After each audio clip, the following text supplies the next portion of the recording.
Februari 2021, kita pada dapat berita tentang SSI Tuatara. Kenapa?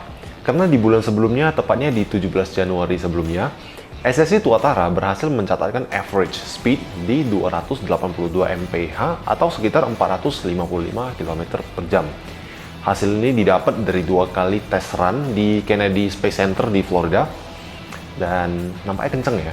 Tapi FYI, ini nggak cukup kenceng buat ngalahin Chiron yang ngebukuin angka 304 miles per hour di 2019. Tapi ya, udah oke lah ya, soalnya udah ngalahin rekor mobil production yang sebelumnya dipegang sama Koenigsegg Agera RS di 2017. Dan in fact, Chiron yang megang rekor 304 mph itu juga bukan Chiron yang production.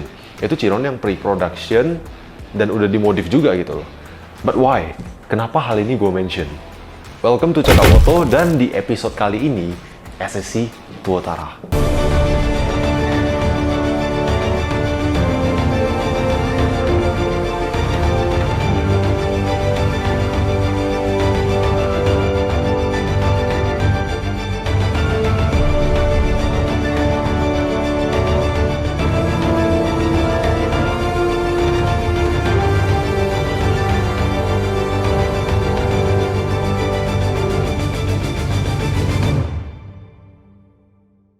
Prior ke berita tes SSI yang di Januari 2021 tadi, SSI ngeluarin statement yang cukup berani dan akhirnya itu terbukti cukup kontroversial.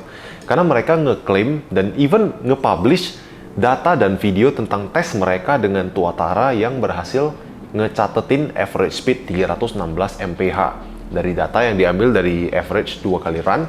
Yaitu run pertamanya itu 331 mph dan run keduanya itu 301 mph. Gila ya. Oke, sebenarnya gue bukan tipikal orang yang punya trust issues berat. Jadi pertama kali gue denger berita ini, ya otomatis gue seneng duluan gitu. Gue excited duluan sama berita ini. The problem is, ternyata dunia ini dipenuhi oleh orang-orang toxic dan penuh dengan trust issues parah. Oke, gue bercanda, I'm just joking. Please jangan diserang. But seriously though, beberapa saat setelah data yang dipublish SSI itu keluar, banyak banget orang-orang yang basically bilang, hold up, tunggu dulu, ini nggak bener gitu loh. Dan even mereka make their own research, mereka investigasi sendiri dan ngasih bukti dan fakta-fakta yang make sense gitu.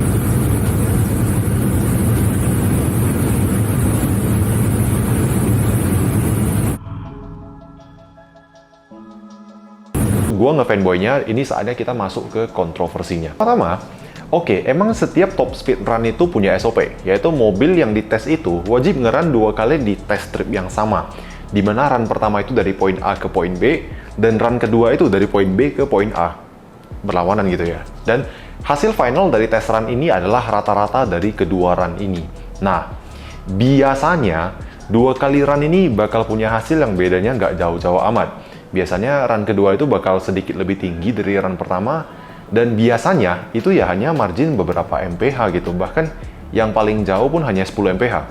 Tapi di kasus SSI Tuatara ini, kedua run ini punya margin sekitar 30 mph. How come gitu kan? Gimana caranya? Dan ini bukan satu-satunya anomali yang terdeteksi dari data yang dirilis SSI kemarin.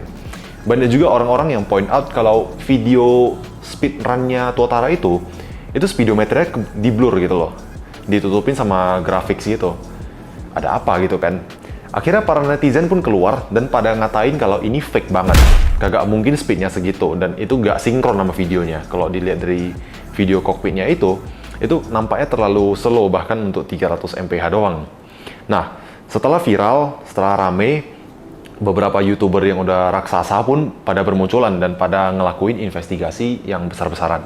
Salah satunya itu adalah Shmi, di mana dia pakai data dari Google Maps untuk ngehitung jarak dari strip yang dipakai Tuatara SSI buat ngelakuin tes run-nya. Dan dia ngebandingin data antara elapsed time yang dibutuhkan si mobil ini buat ngelewatin titik A ke titik B, dibandingin dengan telemetri data dan video yang dirilis sama SSI.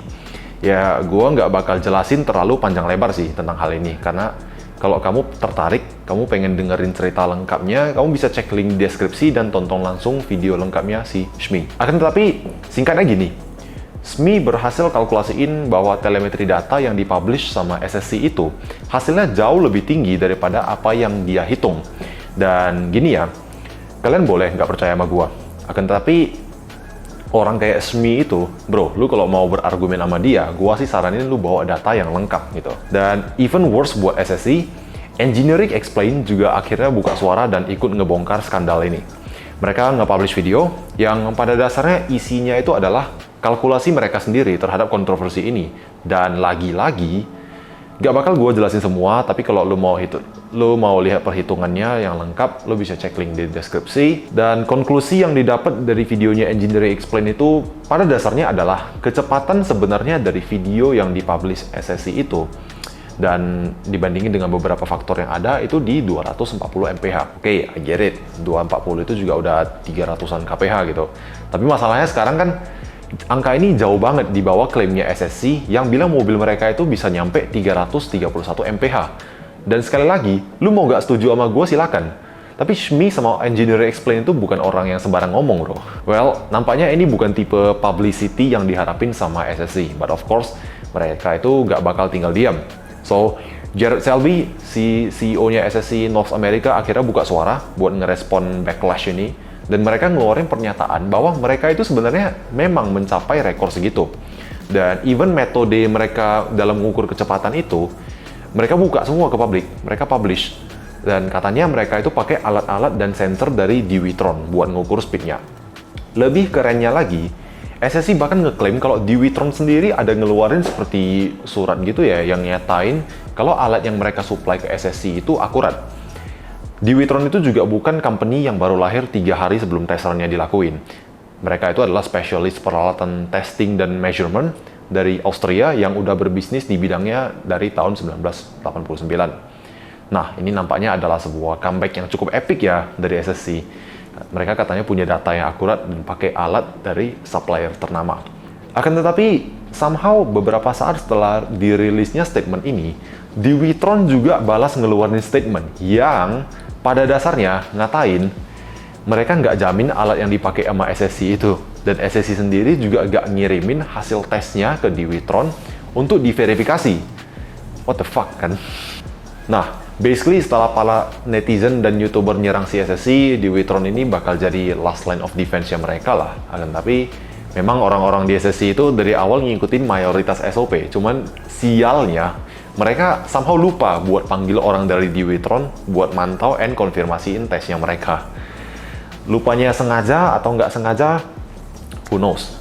Cuman satu hal yang pasti itu adalah akhirnya SSI ngeluarin statement yang bilang kalau oke, rekor gua itu basically ya unconfirmed gitu ya, dan basically itu namanya hoax. To be honest, kalau lu tanya gua sih, gua bingung banget sih.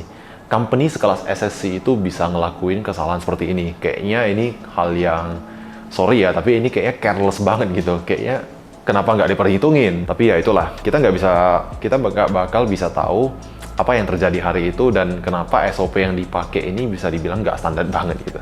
Dan again, satu hal yang pastinya bisa kita tahu itu adalah setelah insidennya ini di Januari 2021, akhirnya SSI ngeran lagi, dan kali ini di tesnya mereka disaksiin sama beberapa badan yang emang specialized dalam hal beginian.